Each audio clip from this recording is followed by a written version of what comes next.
प्रिय साथियों नमस्कार। इस पृथ्वी पर कोई भी प्राणी, जीव जंतु, सजीव या निर्जीव किसी भी अवस्था में जो है वह बेवजह नहीं है, उसके पीछे कारण है।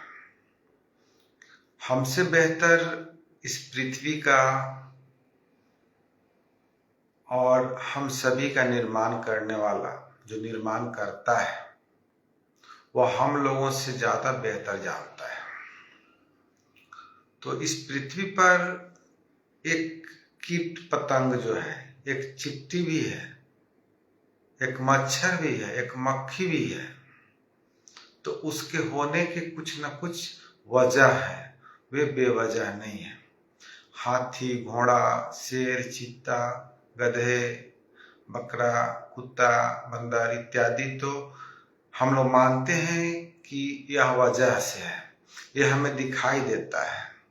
इसकी कुछ न कुछ ऐसे क्रियाकलाप हैं जो हमें प्रत्यक्ष रूप से दिखाई देते हैं, लेकिन कुछ ऐसे जीव जंतु हैं जिसके क्रियाकलाप जो हैं हमें दिखाई नहीं देते हैं, लेकिन उनके भी क्रियाकलाप होते हैं। इस पृथ्वी पर कोई भी जीव जंतु, पेड़, झरना, नदी, पहाड़, पत्थर, समंदर कुछ भी हो, वह सभी के पीछे कुछ न कुछ वजह है, कुछ न कुछ कारण है। तो मित्रों, मेरे कहने का मतलब है कि आप जो कुछ भी जानते हो, कुछ भी जानकारी है आपके पास, शिक्षित है या अशिक्षित है, कोई व्यक्ति यदि पढ़ा लिखा नहीं या शिक्षित है, उसके पास स्किल्स है, उसके पास ऐसे ऐसे नॉलेज है, ऐसे ऐसी कला है जो हमारे पास नहीं है। जैसे एक राजमिस्त्री मकान बनाता है, उसके पास कैसी कला है जो हम नहीं कर सकते हैं। एक जूता बनाने वाला मोची जूता बनाता है, वह कला हम में नहीं है। एक सामान्य व्यक्ति जो आपको मजदूरी करता है, कोई किसान का कार्य करता है, कोई आपको फैक्ट्री में काम करता है, कोई व्यक्ति विभिन्न प्रकार का काम करता है, तो सबकी भूमिका है। उसके बगैर जो है यह संसार या समाज या दुनिया चल ही नहीं सकता है। तो कोई व्यक्ति यदि मोची का काम करता है, जूता बनाता है, तो वह खराब नहीं है। कोई मजदूरी करता है, कोई मसाला बनाता है, कोई घर की जुड़ाई करता है, कोई रंगाई करता है, कोई पुताई करता है, तो उसका भी जो है इस समाज के विकास में महती भूमिका है। कोई इंजीनियर है, कोई डॉक्टर है, कोई प्रोफेसर है, कोई लेक्चरर है, तो बहुत सारे सभी की भूमिका है। सब अपने अपने कार्य पथ पे लगे हुए हैं, कर्म पथ पे लगे हुए हैं, जिससे हम सभी का जीवन सुंदर बनता है। सभी का महत्व है, आप किसी को जो है इनकार नहीं कर सकते। तो सभी से यह संसार चलता है। तो मेरे कहने का मतलब यह है कि यदि आपके पास जो भी नॉलेज है, जो भी स्किल्स है, जो भी ज्ञान है, उसको आप समाज को दीजिए, ताकि यह समाज जो है विकसित हो। समाज विकसित होता है, राज्य विकसित होता है, फिर देश विकसित होता है। इसमें योगदान दीजिए। इतने सारे ऋषि मुनि, संत, साधु, ज्ञानी आए तो उन्होंने समाज को दिया। ऐसा नहीं है कि वे जंगल चले गए, लेकिन जब उनको वहां ज्ञान की प्राप्ति हुई तो फिर वे लौट करके समाज को ही दिया। गौतम बुद्ध को ज्ञान की प्राप्ति हुई तो उन्होंने क्या दिया? संदेश दिया। उस संदेश से हम सभी लाभान्वित हुए। कबीर पढ़े लिखे नहीं थे, लेकिन उनकी जो खड़ी भाषा में बोली गई कबीर के दोहे हमको मार्गदर्शन का काम करती है। रविदास जी का, गुरु नानक जी का, पैगंबर साहब का, मोहम्मद पैगंबर साहब का, सभी लोगों का योगदान है। तो यह जो दुनिया है रंग बिरंगी फूलों से सजा हुआ है। पूरे दुनिया में सिर्फ गुलाब ही गुलाब हो जाए तो भी आपको अच्छा नहीं लगेगा। तो यह दुनिया जो है गुलाब से, चंपा से, चमेली से, गेंदा से, विभिन्न प्रकार के फूलों से सुशोभित है, तभी हमें अच्छा लगता है।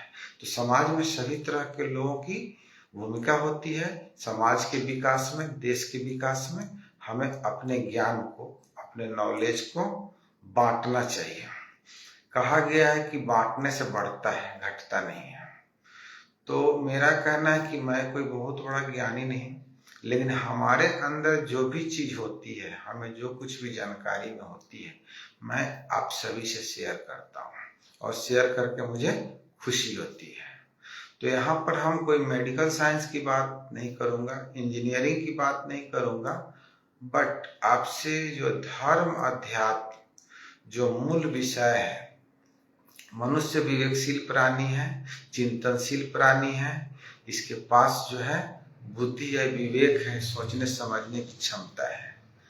तो उसको जो है हम कैसे और भी बढ़िया ढंग से और भी ट्रांसपेरेंट ढंग से, पारदर्शी ढंग से समझ सके, इसके लिए हमें कुछ सामाजिक उत्थान के लिए, शैक्षणिक उत्थान के लिए, आध्यात्मिक उत्थान के लिए, धार्मिक उत्थान के लिए, और हम मनुष्य कैसे बने और हम मानवता में क्या और सुंदर जोड़ सकते हैं। मानवता अपने आप में सुंदर है, और यदि आप में मानवता नहीं है तो आप जो है ना कुरूप है। तो हम इसको और कैसे जो है ना सोने पे सुहागा ला सकें, इसके लिए हमें और भी बहुत सारे कार्य करने चाहिए।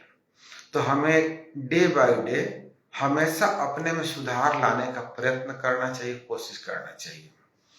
तो हम इसी कड़ी में काम करते हैं। ऐसा नहीं है कि मुझे इस काम को करने से कुछ पैसे मिलते हैं, वेतन मिलते हैं और इससे मेरा परिवार चलता है, लेकिन एक इस देश का, इस समाज का जागरूक नागरिक और कर्तव्यनिष्ठ मनुष्य होने के नाते मैं अपना योगदान देना चाहता हूँ। कुछ न कुछ अपने समाज को, देश को, दुनिया को समर्पित करने के भाव से यह कार्य करता हूँ। जब तक मैं अपने विचारों को आप सभी के बीच में शेयर नहीं करता हूँ, मुझे नींद नहीं आती है। तो मैं इस कार्य को करने का प्रयास करता हूँ। इससे सभी लाभान्वित होंगे ऐसा जरूरी नहीं है, लेकिन जो कोई भी व्यक्ति धर्म में, अध्यात्म में और समाज के उत्थान में और अपने जीवन के उत्थान में, मानवता के उत्थान में उत्सुक होगा, जिज्ञासु होगा, वह इस चीज को देखेगा, समझेगा, जानेगा। तो हम आज कुछ धर्म की बातें भी करेंगे, अध्यात्म की बात करेंगे, और उस सब पर हम प्रकाश डालेंगे, जिससे आप सभी को लगेगा कि आखिर मैं कहना क्या चाहता हूँ। तो हम लोगों के जो धार्मिक पुस्तक हैं, अलग अलग धर्मों के अलग अलग पुस्तक हैं, क्या उन पुस्तकों से हमको क्या फायदा मिला, उन पुस्तकों से हमें क्या पथ प्रदर्शित हुई, इन सब चीजों को जानना है। तो हम सबसे पहले हमारी जो एक हॉली बुक है, पवित्र ग्रंथ है, श्रीमद् भागवत गीता, ये पुस्तक आप देख सकते हैं। यह पुस्तक है श्रीमद् भागवत गीता, गीता प्रेस की पुस्तक है। आप सभी को मालूम है, या आपको पढ़ने में उल्टा दिखाई देगा, क्योंकि मैं जो कैमरा जो रहता है वो आपको सेल्फी मोड में है, इसीलिए। लेकिन आप देख सकते हैं यहाँ पर श्री कृष्ण अर्जुन को। तो यह गीता है। इस पुस्तक को हम सभी, बहुत ही धार्मिक पुस्तक, आध्यात्मिक पुस्तक, कर्म, भक्ति, ज्ञान सभी की शिक्षा देने वाली पुस्तक मानते हैं, और ये है भी। इस पुस्तक से हमें कर्म के बारे में, हमें आपको ज्ञान मार्ग के बारे में, भक्ति मार्ग के बारे में, समर्पण मार्ग के बारे में, प्रेम मार्ग के बारे में, इन सभी चीजों के बारे में जानकारी मिलती है। इसी पुस्तक के बाद हमारी एक पुस्तक है, आपको यह जो है यथार्थ गीता है। इस पुस्तक में जो महाभारत के पात्र हैं, वास्तव में वे क्या है, उनकी क्या भूमिका है, और उसमें जो किरदार है वह किरदार क्या कहना चाहती है, उसको स्वामी अड़गड़ानंद जी ने पूरी प्रकाश डाला है। तो इन सभी पुस्तकों का हमारे जीवन में महत्व है। आप ये देखेंगे, डॉक्टर मनमोहन सिंह प्रधानमंत्री जो थे हमारे देश के, जो अर्थशास्त्र के बहुत बड़े ज्ञाता थे, जिन्होंने हमारे देश को आर्थिक तंगी से निकाला था। 1991 में जब हम पूरी तरह आर्थिक रूप से कमजोर हो गए थे। हमारे देश की स्थिति खस्ता हाल थी, हमारी जीडीपी बहुत खराब थी। तो उन्होंने अपने विवेक से, अपने अर्थशास्त्र के ज्ञान से देश को बचाया था। उनकी यह पुस्तक लिखी हुई है, गुरु ग्रंथ साहिब। इस पुस्तक का जो है गुरु नानक जी पे प्रकाश डाला हुआ है और यह हमारे जीवन में समाज सेवा में क्या योगदान देती है, हम क्या योगदान देते हैं और परमात्मा अनंत है उसके बारे में चर्चा की हुई है। और यह पुस्तक हमें बताती है कि ईश्वर को जाना नहीं जा सकता है, लेकिन हम जब समर्पण कर देते हैं, पूरी तरह समर्पित हो जाते हैं, तो हमको वो चीज मिल जाता है। लेकिन समर्पण का मतलब होता है पूरी तरह सरेंडर, कंप्लीट सरेंडर, पूर्णतः समर्पण। तो ये भी पुस्तक है और मैं आपको बताऊंगा। एक पुस्तक है, यह है पवित्र कुरान, हिंदी लैंग्वेज में है। यह जो कैमरा है सेल्फी मोड में है, इसीलिए आपको नहीं लग रहा होगा, लेकिन आप देख सकते हैं। पवित्र कुरान जो है, कुरान की आयतें जो है इस्लाम धर्म का, यह बहुत ही पवित्र ग्रंथ है मुस्लिमों का। और कोई भी ग्रंथ किसी भी खास जाति धर्म के लिए नहीं होता है। हम उस चीज को समझने में भूल करते हैं। तो यह पवित्र कुरान है और शनुल कलाम का लिखा हुआ है। उर्दू का जो है हिंदी रूपांतरण है। तो ये पुस्तक भी बहुत चीज बताती है। अब ये जो पुस्तकें हैं हमें धार्मिक आध्यात्मिक ज्ञान देती है। हम इस चीज को पढ़ते हैं, इस चीज के बारे में जानते हैं, तो हम इन चीजों को जान करके ये चीज समझते हैं कि धर्म क्या, अध्यात्म क्या है। सामाजिक उत्थान के लिए शिक्षा के क्षेत्र में यह पुस्तक एक किताब है। यह जो है महात्मा ज्योतिबा फुले द्वारा लिखित है, गुलामीगिरी इसको।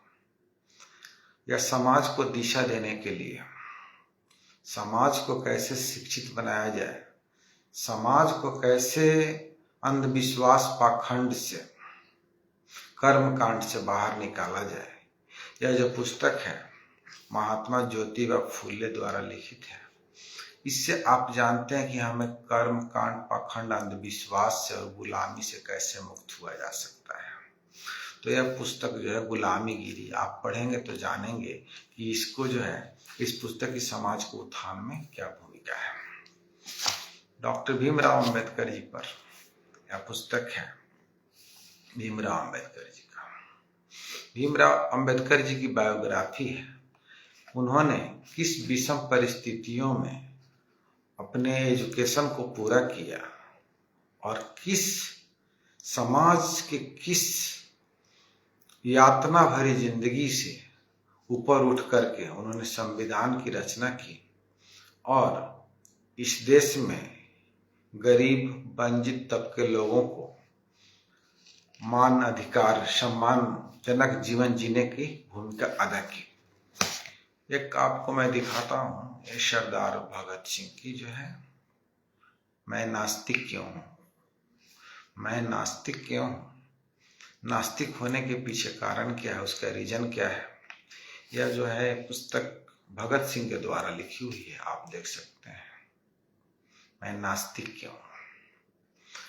नास्तिक मनुष्य कब बनता है? हमें जब परमात्मा ईश्वर से जब विश्वास टूटता है, जब हमारे साथ बहुत बुरा होता है, तो हमारा जो है धर्म पर से विश्वास टूट जाता है। तो वो पुस्तक हमें बताती है कि हम, भगत सिंह ने अपने जीवन में घटित घटना का उसने उल्लेख किया है कि उन्होंने एन एथिस्ट, वे नास्तिक क्यों बने। कहा भी गया है कि देव देव आलसी पुकारा। आलसी जो है ना, कर्म नहीं करता है, संघर्ष नहीं करता है, लड़ता नहीं है, और वह अपने कर्म पे अपने जो है हार मान लेता है। इसीलिए कहा गया कि आलसी व्यक्ति जो है ना संघर्ष से भागता है और भागने का नतीजा जो है वह अपने जीवन में उपलब्धियों को हासिल नहीं कर पाता है। इसलिए सरदार भगत सिंह ने कहा कि मनुष्य को जो है कर्म पर भरोसा करना चाहिए, कड़ी मेहनत, और यहाँ तक कि उन्होंने देश की आजादी में सभी को मालूम है कि वह जो है फांसी के फंदे को चूम लिया। तो आप जब वो पढ़ेंगे तो आप उस पुस्तक में जानेंगे क्या चीज है। और आपको एक बुक है जो हमारा सांस के रहस्य, इसमें आप जानेंगे कि हमारा जीवन जो है सांसों पर आधारित है, हमारा प्राण जो है सांसों पर आधारित है। हम जो सांस लेते हैं उसमें सिर्फ हवा नहीं लेते हैं, उसमें हम ऑक्सीजन भी लेते हैं। और हमारी सांस जो है हमारे जीवन की दशा तय करती है। हमारे गुस्सा, क्रोध, स्वस्थ अस्वस्थ होने के पीछे इस चीज की बहुत सारी रहस्य है। और भी बहुत सारे मेडिकल साइंस की पुस्तक है, बहुत सारे पुस्तक है, मैं सभी को नहीं रखूंगा। आप यहाँ देखेंगे, यहाँ संत रामपाल जी का भी लिखा हुआ है। ज्ञान कहीं से भी ले सकते हैं, और कहावत है कि मोल करना चाहिए तलवार का, म्यान को छोड़ देना चाहिए। ज्ञान कहीं से भी ले सकते हैं, ज्ञान किसी से भी ले सकते हैं। कबीर दास ने कहा है कि ज्ञान लो, मोल करो तलवार की, पड़न रहन दो म्यान। तो कहते हैं कबीर दास की तलवार की मोल करो, म्यान की नहीं। तो किस जाति धर्म से कौन आता है उससे कोई लेना देना नहीं है। सभी जाति वर्ग में ज्ञानी हुए हैं, ज्ञानी हैं। तो हमें क्या करना है ना, हमें ज्ञान लेना है। हमें ये नहीं करना है कि यदि पैगंबर साहब ने उस समय के दौर में कुछ बोला है तो उस समय उनकी कुछ मजबूरी रही होगी, उनकी उस समय की कुछ स्थिति रही होगी जिसके वजह से उन्होंने उस समय के हिसाब से शब्दों का प्रयोग किया होगा। आज के युग में अभी हम लोग मॉडर्न युग में जी रहे हैं। तो पहले के युग में मान लीजिए लोग बैलगाड़ी से यात्रा करता था, मोबाइल नहीं थी, बहुत सारी मॉडर्न साइंस नहीं थी, मॉडर्न टेक्नोलॉजी नहीं थी। तो हमारे पूर्वज जो है बहुत सारे असुविधा में जीते थे। लेकिन आज के दौर में हम लोग नए दौर की बात सोचेंगे, नई टेक्नोलॉजी आ गई उसके आधार पर सोचेंगे।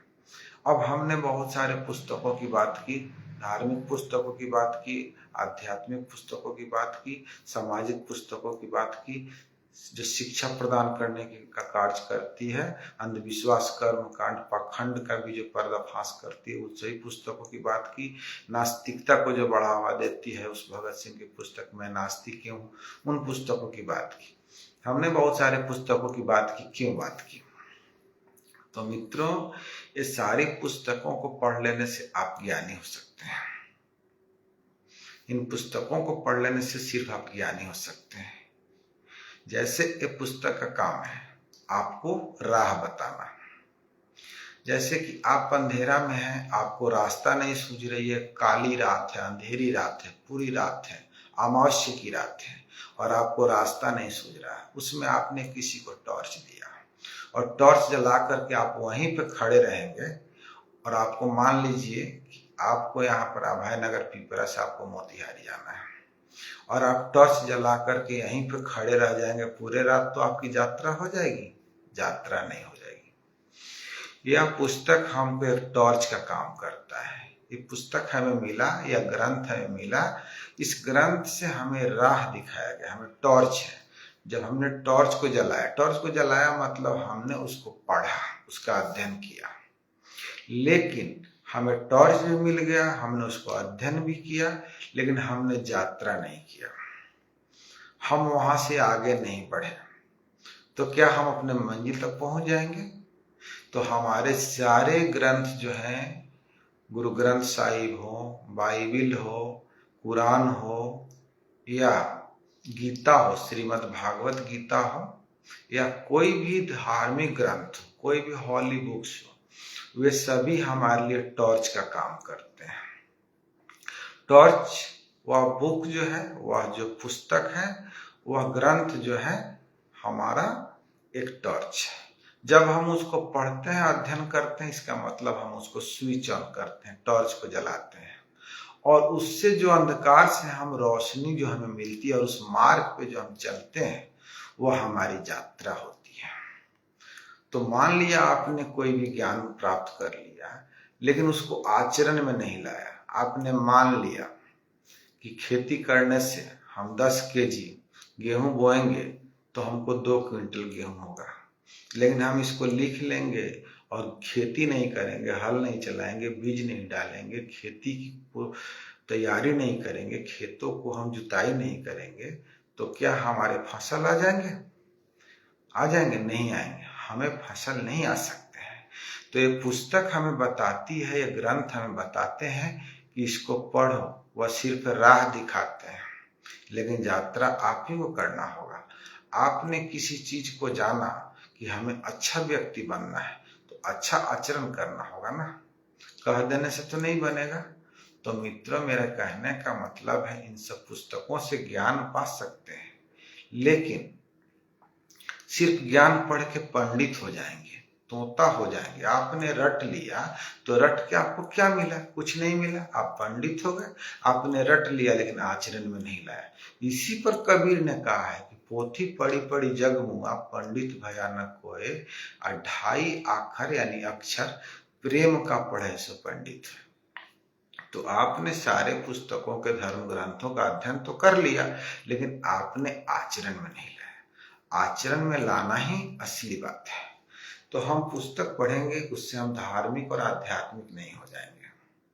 पुस्तक हमें मार्ग देती है, हमें रास्ता दिखाती है, और उस पर हमें आचरण, उस रास्ते पे बढ़ना हमें होगा, हमें चलना होगा, तभी हम उस मंजिल तक पहुंच पाएंगे।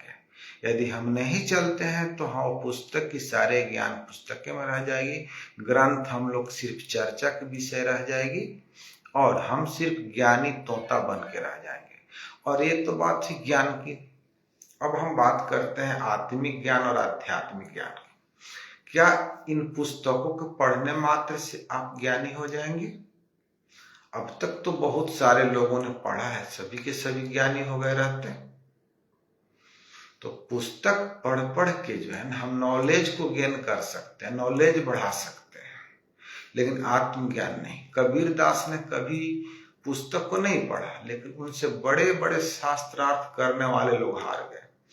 उनके राज्य में बनारस का एक बहुत बड़ा विद्वान पंडित था, देवदत्त शास्त्री, जो अपने सारे ज्ञान के पुस्तकों को, सारे 4 वेद, 6 शास्त्र, 18 पुराण को, वह जो है ना बैलगाड़ी में लाद करके चलता था शास्त्रार्थ करने के लिए। लेकिन सभी को मालूम होगा, अंगूठा छाप कबीर से वह हार गया। तो ये हारा कैसे? आत्मज्ञान से। तो आध्यात्मिक ज्ञान एक अलग चीज है। आध्यात्मिक ज्ञान आपको मिलता है तप और साधना के द्वारा। बुद्ध को भी ज्ञान की प्राप्ति हुई, क्या? मेडिटेशन, जब उन्होंने ध्यान किया।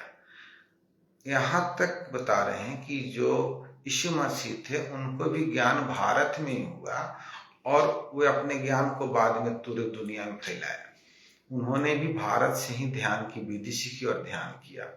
मोहम्मद पैगंबर साहब ने भी ध्यान किया, और ध्यान के माध्यम से भी उनके ऊपर बहुत सारे वर्षों में, शायद लगभग 40 ईयर्स लग गए, उनके ऊपर कुरान की आयतें उतरी, और धीरे धीरे वे उसको जो है कुरान में तब्दील हो गई, वह पवित्र ग्रंथ में तब्दील हो गई।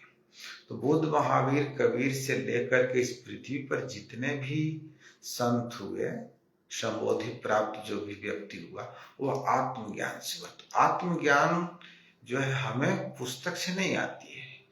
पुस्तक जो भी है, ग्रंथ जो भी है, हमें मार्गदर्शिका का काम करता है, वह एक टॉर्च का काम करता है। और हम लोग उसको अध्ययन करते हैं तो उसको जलाते हैं, और जब उसके रोशनी में, तमसोमा ज्योतिर्गम्य, जब हम अंधकार से प्रकाश की तरफ यात्रा करते हैं, मान लिया आपने बाइबिल, मान लिया आपने कुरान, मान लिया आपने गीता, मान लिया आपने गुरु ग्रंथ साहिब, कोई भी आपने ग्रंथ को पढ़ा, उस ग्रंथ को पढ़ने के बाद आपने ज्ञान मिला कि इस मार्ग पर हम ऐसे चलेंगे। तो आपने उस टॉर्च को जलाया, टॉर्च को जलाने के बाद, यानी पुस्तक, वह ग्रंथ क्या है, टॉर्च है, हमने उसको पढ़ना और अध्ययन शुरू किया तो उसको जलाया। उसके प्रकाश में जब हम यात्रा शुरू करेंगे तब हम मंजिल तक पहुंचेंगे। तो ये सारे ग्रंथ हमें मार्गदर्शिका का काम करते हैं, पथ प्रदर्शक का काम करते हैं, लेकिन आपको यात्रा खुद करनी होगी। आप एक ही जगह खड़े हो जाएंगे तो आप नहीं। तो धीरे धीरे मनुष्य को अपने आप में जो है ना, अपने आप में प्रकाश लाना चाहिए। अपने आप में जो है ना, बहुत थोड़ा चाकू है ना, उस पर धार लगाना चाहिए। तो मनुष्य जो धार लगाता है, तप करता है, तपस्या करता है, साधना करता है, ध्यान करता है, स्वाध्याय करता है, इन सब चीजों से उसमें निखार आता है। एक दिन में नहीं आ जाएगा, उसके लिए हमें अध्ययन करना होगा। तो आध्यात्मिक ज्ञान एक अलग चीज है, वह जो है आप पर परमात्मा उतरता है, आपके माध्यम से परमात्मा बोलता है। मोहम्मद पैगंबर ने क्या कहा, I am the messenger of God, मैं ईश्वर का संदेशवाहक हूं। यीशु मसीह ने क्या कहा कि मैं ईश्वर का पुत्र हूं। तो इस पृथ्वी पर जो भी है सभी ईश्वर के ही पुत्र हैं, लेकिन ईश्वर पुत्र भी होने के लिए योग्यता भी होनी चाहिए। अयोग्य जो है सभी उन्हीं के पुत्र हैं, लेकिन यदि आप में गुणवत्ता होगी तो आप उनके प्यारे पुत्र होंगे। जिस प्रकार मोहम्मद पैगंबर साहब उनके प्यारे संदेशवाहक हैं, उसी तरह यीशु मसीह उनके प्यारे पुत्र हैं। तो हम सभी पुत्र हैं, लेकिन उसमें कोई प्यारा पुत्र होता है, कोई कुपुत्र भी होता है। तो जो पुत्र है, सुपुत्र है, उसकी बड़ी महिमा होती है, बड़ी इज्जत होती है, सम्मान होती है। वह परमात्मा का बहुत प्यारे नबी हो जाता है, प्यारा उसका हो जाता है। तो प्यारे नबी होना, प्यारा पुत्र होना, उनके करीब होना, तो आपको क्वालिटी विकसित करनी होगी। तो बहुत सारे चीज हैं, इन चीजों को अध्ययन जब करिएगा, जानिएगा, तब समझिएगा। ऐसा नहीं है कि आप पुस्तक पढ़ रहे हैं और आप में प्रेम नहीं है, भाईचारा नहीं है, अपनापन नहीं है, आप मानव में भेद कर रहे हैं। तो मजहब नहीं सिखाता आपस में बैर करना, तो मजहब नहीं सिखाता है, लेकिन हम सभी मजहब के नाम पे लड़ते हैं। सभी अपने अपने झंडा को ऊंचा रखना चाहते हैं। तो झंडा तो किसी का ऊंचा रखने का मन नहीं होता है, सभी अपना डंडा ऊंचा रखना चाहते हैं। झंडे के आड़ में डंडा छिपा के रखता है, और अपने अपने धर्म की महिमा। धर्म का सार सूत्र एक ही है कि सभी से प्यार, मानवता, ह्यूमैनिटी होनी चाहिए। यही सार सूत्र होता है। यदि आपने भरपेट भोजन किया और आपका पड़ोसी भूखा है, तो आप धार्मिक नहीं है। तो ये सारे चीजों को समझना है। और भी बहुत सारी बातें हैं जो आगे हम लोग वीडियो में करेंगे। तब तक के लिए मैं यही कहना चाहूंगा कि अध्ययन कीजिए, ज्ञान के मार्ग पे, ध्यान के मार्ग पे, भक्ति के मार्ग पे, जिस मार्ग पे भी चलना है चल सकते हैं। परमात्मा एक ही है, गॉड कह लो, अल्लाह कह लो, ईश्वर कह लो, राम कह लो, रहमान कह लो, रहीम कह लो, जो कहना है कह लो।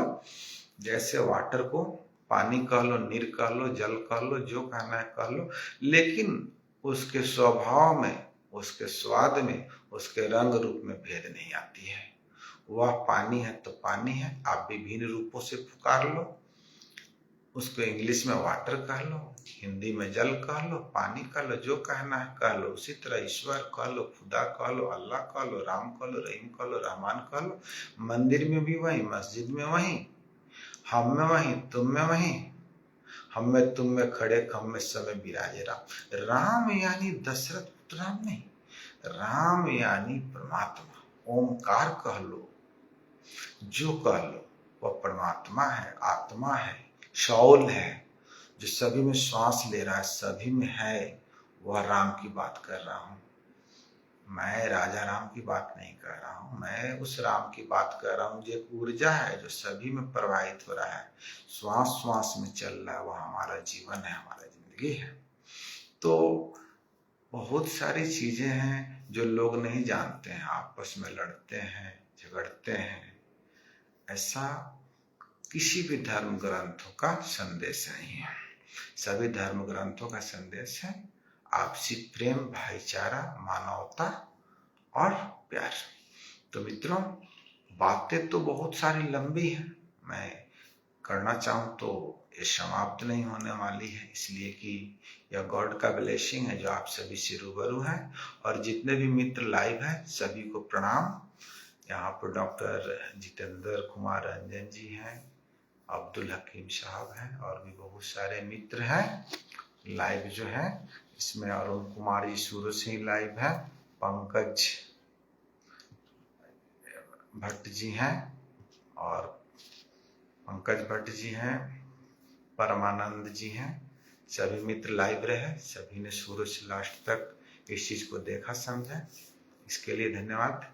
आप सभी को अच्छा लगे तो लाइक करिए, कमेंट करिए, शेयर करिए और आपसी प्रेम भाईचारा का मिसाल दीजिए, क्योंकि यह भारत देश जो है धर्मनिरपेक्ष देश है। यहाँ सभी जाति धर्मों का बराबर महत्व है, सभी बराबर है, शिक्षित अशिक्षित, गोरे काले में भेद नहीं।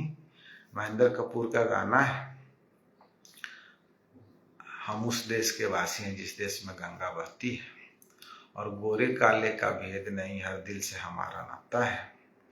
यहाँ देवता मनुष्य क्या पत्थर भी पूजे जाते हैं। तो ये पत्थर पूजे जाने का कहना यही है कि कण कण में भगवान है, रोम रोम में राम है। हर चीज में देखो तो वही हम में, तुम में, खड़े खम में, सब में राम और हर व्यक्ति में राम।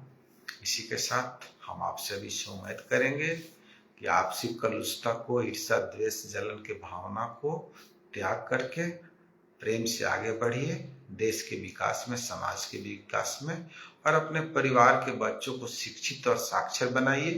अंधविश्वास, पाखंड, कर्मकांड से दूर कीजिए उन लोगों को और वे बढ़िया नागरिक बने, धर्म अध्यात्म के साथ साथ शिक्षा और सब कुछ बने। किसी भी बुरा से बुरा परिस्थिति में, खराब से खराब परिस्थिति में भी न खुद का अहित करे न ही दूसरे किसी का हित करे। थोड़ा सा संयम से, पेशेंस से काम ले। कोई भी विपरीत परिस्थिति, बुरी परिस्थिति आती जाती रहती है, हर हमेशा एक जैसा नहीं रहता है। तो हम सभी के लिए यही कामना करेंगे कि सभी का जीवन मंगलमय हो, शुभ हो, हम सभी में प्यार बढ़े, भाईचारा बढ़े, दोस्ती बढ़े और हम सभी मिल करके राष्ट्र निर्माण में, समाज निर्माण में, देश निर्माण में अपनी भूमिका निभाएं। सभी मित्रों को प्रणाम।